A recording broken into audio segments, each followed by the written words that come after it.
Hello viewers, আসসালামু আলাইকুম। Welcome back to my channel flavour Bangla.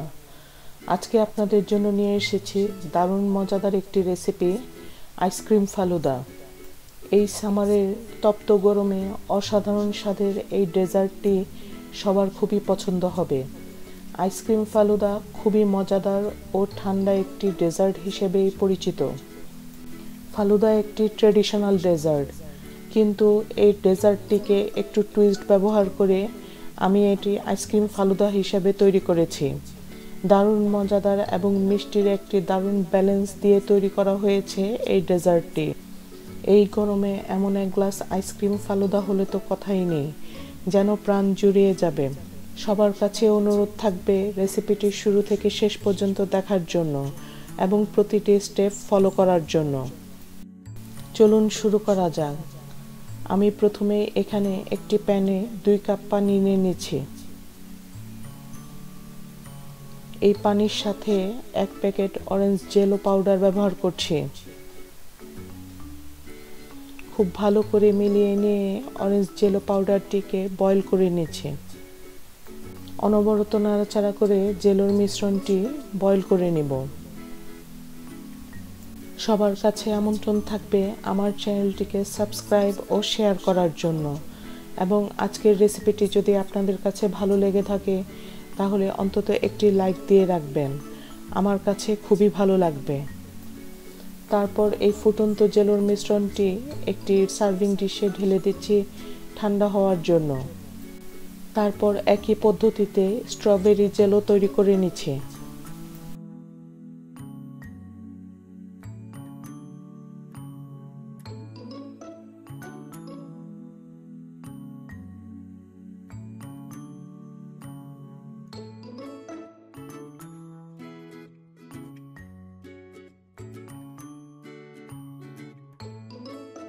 জেলোর মিশ্রণটি বয়েল হয়ে গেলে আবারও একটি সার্ভিং ডিশে ঢেলে নিচ্ছি।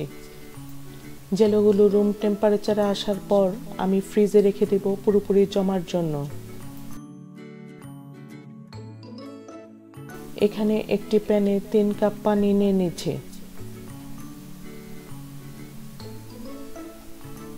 সাথে 1 কাপ পাউডার দুধ মিলিয়ে নিচ্ছি।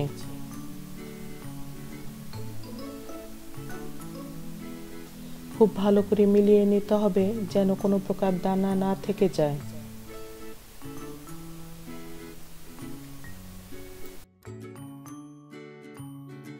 অপরদিকে একটি কাপে 4/1 কাপ পানি নিয়ে 1 টেবিল চামচ কাস্টার্ড পাউডার দিয়ে খুব ভালো করে মিলিয়ে নিচ্ছে।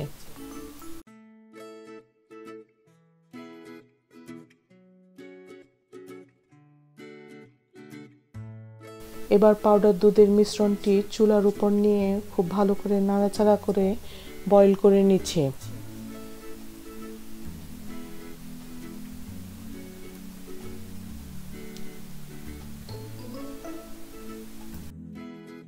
দুধের মিশ্রণের সাথে অর্ধেক কাপ চিনি দিয়ে খুব ভালো করে মিলিয়ে নিচ্ছে।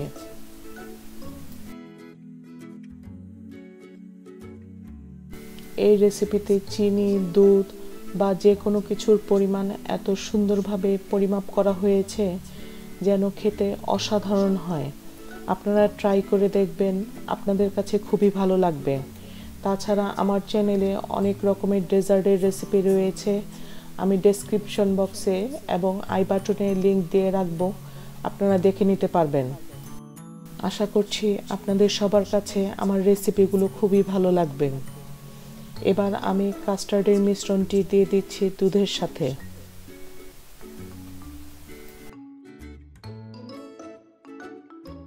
দুধের মিশ্রণটি বয়েল করার সময় কিন্তু চুলার তাপ মিডিয়াম টু লোতে থাকবে। তারপর আমি অনবরত নাড়াচাড়া করে এই দুধটি বয়েল করে নিচ্ছি।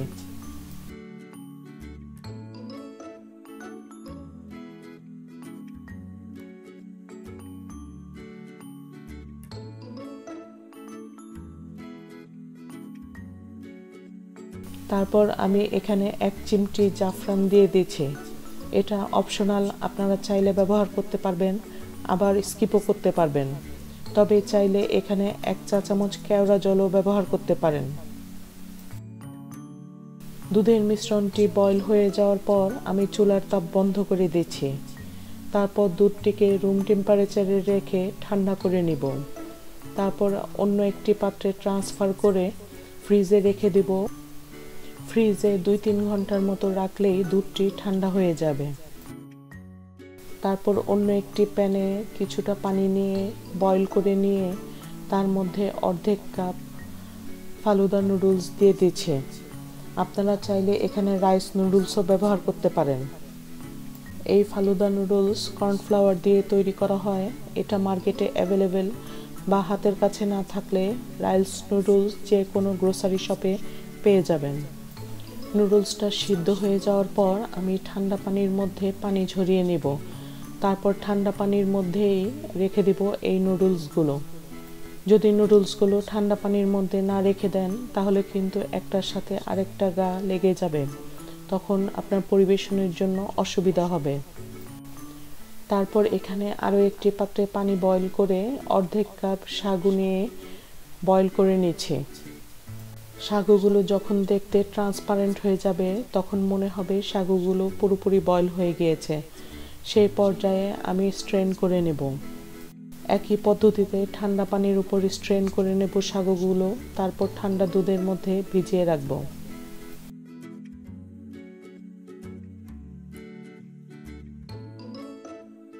এখানে ছোট ছোট করে কাটা 1 কাপ আপেল, অর্ধেক কাপ আনার ও অর্ধেক কাপ স্ট্রবেরি ছোট ছোট করে কাটা একসাথে নিয়ে 4/1 চা চামচ অরেঞ্জ জুস দিয়ে মিলিয়ে নিয়েছে।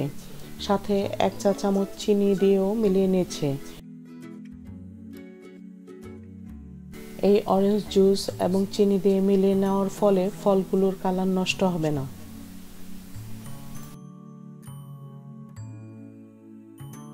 এবার ফালুদার গ্লাসটি সাজিয়ে নেওয়ার পালা।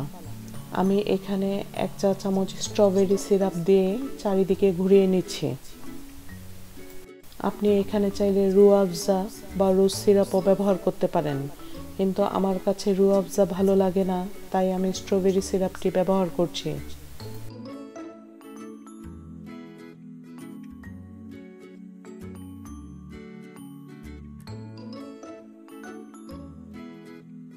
এখানে আমি 1 কাপ পাকা আম নিয়ে 1 চা চামচ চিনি দিয়ে ব্লেন্ড করে নিয়েছিলাম। সেই আম থেকে কিছুটা ম্যাঙ্গো পিউরি গ্লাসের মধ্যে দিয়ে দিচ্ছি। আপনি এখানে যে কোনো ফলের পিউরি ব্যবহার করতে পারেন, তবে আমার কাছে ম্যাঙ্গোটা ভালো লাগে তাই আমি এখানে ম্যাঙ্গো পিউরি ব্যবহার করছি। তারপর এই যে ঠান্ডা পানিতে ভিজিয়ে রাখা নুডলসগুলো দিয়ে দিচ্ছি। আমি পাশাপাশি 2টো গ্লাস একসাথে সার্ভিং করছি। যদি আপনারা 2টো, 5টা বা 10টা গ্লাস একসাথে সার্ভিং করতে হয় তাহলে একসাথে সাজিয়ে নিয়ে তারপর সার্ভিং করবেন। তারপর এখানে পছন্দ মতো মিক্সড ফ্রুটগুলো দিয়ে দিচ্ছি।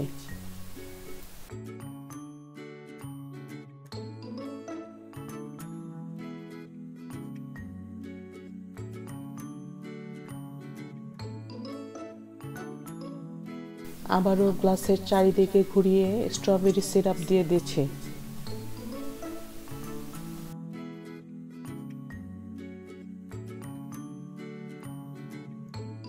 এবার গ্লাসের পাশ ঘেঁষে স্ট্রবেরিগুলো দিয়ে দিচ্ছি।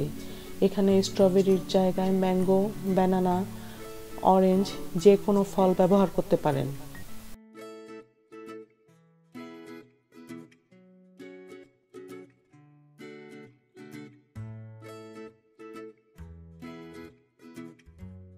তারপর এখানে আমি ফ্রুট ককটেল ব্যবহার করছি। এটা ক্যানের ফ্রুট, আপনারা চাইলে ব্যবহার করতে পারেন বা অ্যাভয়েডও করতে পারেন। আমার হাতের কাছে ছিল তাই ব্যবহার করছি। এই যে এখানে দেখেন সাগু আমি ছেঁকে নিয়ে ঠান্ডা দুধে ভিজিয়ে রেখেছিলাম। সেই সাগু থেকে কিছুটা সাগু নিয়ে গ্লাসে দিয়ে দিচ্ছি। এই সাগুগুলো যদি ঠান্ডা দুধে ভিজিয়ে রাখা না হতো তাহলে কিন্তু এরকম ঝরঝরে হতো না, একটার সাথে একটা গা আঠালোভাবে লেগে থাকতো। আবারও গ্লাসের ধার ঘেঁষে স্ট্রবেরি সিরাপ দিয়ে দিচ্ছে। এবার এখানে 1 স্কুপ ভ্যানিলা আইসক্রিম ব্যবহার করছি। আপনারা এখানে চাইলে ম্যাঙ্গো, স্ট্রবেরি যে কোনো আইসক্রিম ব্যবহার করতে পারবেন। এবার আইসক্রিমের উপর আবারও ম্যাঙ্গো পিউরি দিয়ে দিচ্ছি।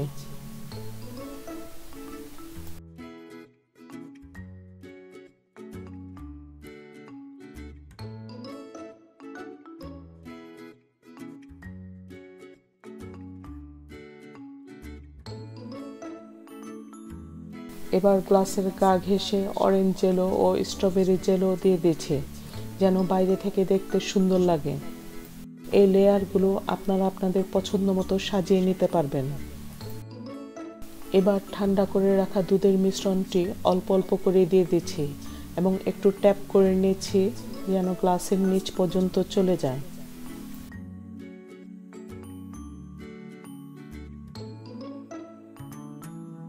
তারপর একেবারে শেষে উপরে আরও এক স্কুপ আইসক্রিম দিয়ে সাজিয়ে নিচ্ছি। আপনারা চাইলে গ্লাসের পরিমাণ মতো আইসক্রিম ব্যবহার করতে পারবেন বা যে কোনো ফল বা ফলের লেয়ারগুলো ব্যবহার করতে পারবেন। এখানে একটা কথা বলে রাখি, ফালুদা সার্ভিংয়ের জন্য লম্বা উঁচু গ্লাস ব্যবহার করবেন, তাহলে আপনার ডেকোরেশনটা সুন্দর হবে। আমি এখানে কয়েক টুকরো আনারদানা ও স্ট্রবেরি দিয়ে পরিবেশন করছি। আপনারা আপনাদের পছন্দ মতো সাজিয়ে নিয়ে পরিবেশন করতে পারবেন। ডেকোরেশনের জন্য চাইলে বাদাম কুচি, যে কোনো ফলের কুচি, স্যাফরন দিয়ে আপনি ডেকোরেশন করতে পারবেন।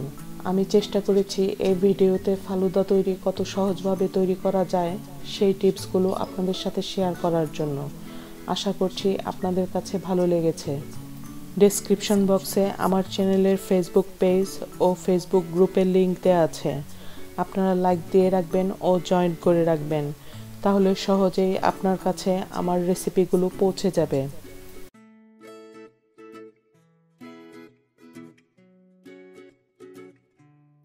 আজকের ভিডিও রেসিপিটি যদি আপনাদের কাছে ভালো লেগে থাকে তাহলে প্লিজ লাইক, সাবস্ক্রাইব এবং শেয়ার করবেন। পরবর্তী ভিডিওর নোটিফিকেশনের জন্য পাশে থাকা বেল আইকনটিতে ক্লিক করে রাখবেন। আজকের মতো এখানেই শেষ করছি। সবাই ভালো থাকবেন, সুস্থ থাকবেন। আল্লাহ হাফেজ।